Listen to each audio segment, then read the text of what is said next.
আমি ফজলে রাব্বি, সহকারী শিক্ষক, বন্ধমামদপুর সরকারি প্রাথমিক বিদ্যালয়।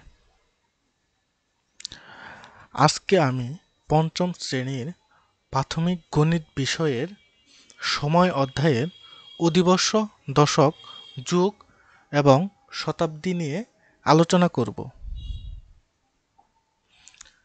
আমরা জানি পৃথিবী সূর্যের চারপাশে ঘুরে। পৃথিবী সূর্যকে একবার ঘুরে আসতে সময় নেয় প্রায় ৩৬৫ দিন, যাকে আমরা এক বছর হিসেবে জানি।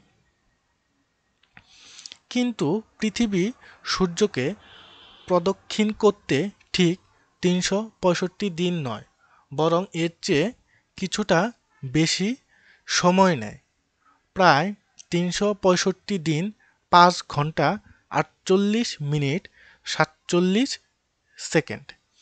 এই অতিরিক্ত সময়কে হিসেবের মধ্যে আনার জন্য প্রতি ৪ বছর পর পর একটি অতিরিক্ত দিন যোগ করা হয়, ফলে বছরটি ৩৬৬ দিনে হয় এবং ফেব্রুয়ারি মাস ২৮ দিনের পরিবর্তে ২৯ দিনের হয়। আর ওই বছরগুলোকেই বলা হয় অধিবর্ষ বা লিপ ইয়ার। দেখো, এখানে আমরা দুটি মাস দেখতে পাচ্ছি। একটি হলো ফেব্রুয়ারি ২০২৪ সালের, আরেকটি হলো ফেব্রুয়ারি ২০২৫ সালের। এখানে ফেব্রুয়ারি ২০২৪ সালের ক্যালেন্ডারে একটি অতিরিক্ত দিন যুক্ত হয়েছে, অর্থাৎ ২০২৪ বছরটি হলো অধিবর্ষ। অধিবর্ষ চিনব কিভাবে? যদি বছরটি ৪ দিয়ে পুরোপুরি নিঃশেষে ভাগ যায়, অর্থাৎ কোনো ভাগশেষ না থাকে, তাহলে সেটি অধিবর্ষ হতে পারে। তবে খ্রিস্টীয় সালের অর্থাৎ ইংরেজি সালের একক ও দশক স্থানীয় অঙ্ক দুটি শূন্য হয়, তবে তা অধিবর্ষ নয়। যেমন ১৯০০ অধিবর্ষ নয়, ১৮০০ অধিবর্ষ নয়। কিন্তু যদি ওই বছরটি ৪০০ দিয়ে ভাগ যায়, তাহলে সেটি অধিবর্ষ হবে। যেমন ২০০০ অধিবর্ষ।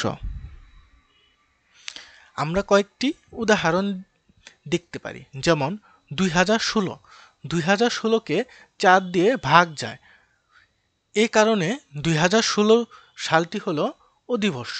১৯০০, ১৯০০কে ১০০ দিয়ে ভাগ করা যায়, এজন্য ১৯০০ হলো অধিবর্ষ নয়।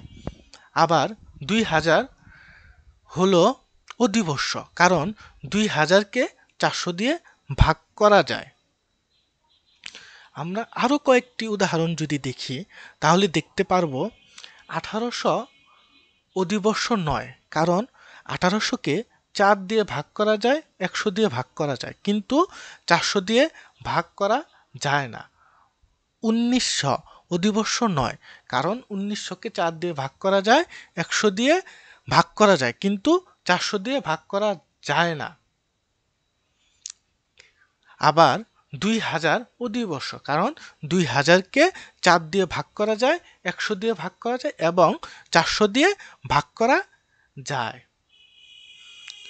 অর্থাৎ আমরা দেখতে পেলাম ইংরেজি কোনো সালের একক ও দশক স্থানের অঙ্ক যদি শূন্য হয়, তবে তা অধিবর্ষ হবে না, কিন্তু সেটি অধিবর্ষ হতে পারে শুধুমাত্র যদি ৪০০ দিয়ে ভাগ যায়।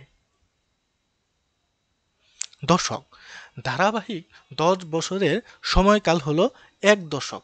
যেমন ২০১০ থেকে ২০২০ পর্যন্ত হলো এক দশক। তুমি যদি ২০১৫ সালে জন্মাও, তাহলে ২০২৫ সালে তুমি এক দশক বা ১০ বছর পার করবে। যুগ, ধারাবাহিক ১২ বছরের সময়কাল হলো এক যুগ। যেমন ২০১০ থেকে ২০২২ পর্যন্ত হলো এক যুগ। তুমি যদি 2015 সালে জন্মাও তাহলে 2027 সালে তুমি 1+12 পার করবে। শতাব্দী, ধারাবাহিক 100 বছরের সময়কাল হলো 1 শতাব্দী। যেমন 1501 থেকে 1600 সাল পর্যন্ত হলো ষোড়শ শতাব্দী, 1601 থেকে 1700 সাল পর্যন্ত হলো সপ্তদশ শতাব্দী, 1901 থেকে 2000 সাল পর্যন্ত হলো বিংশ শতাব্দী, 2001 থেকে 2100 সাল পর্যন্ত হলো একবিংশ শতাব্দী। আমরা কিন্তু এখন একবিংশ শতাব্দীর ভিতরে আছি। সময়ের রূপান্তর, আমরা এই সময়ের রূপান্তরগুলো সকলেই জানি। যেমন 60 সেকেন্ডে হয় 1 মিনিট, 60 মিনিটে 1 ঘন্টা, 24 ঘন্টায় 1 দিন, 7 দিনে 1 সপ্তাহ, 1 মাস সমান 30 দিন, 12 মাসে হয় 1 বছর। আশা করি তোমরা বিষয়গুলো সহজে বুঝতে পারবে এবং খুব ভালোভাবে প্র্যাকটিস করবে। Thank you.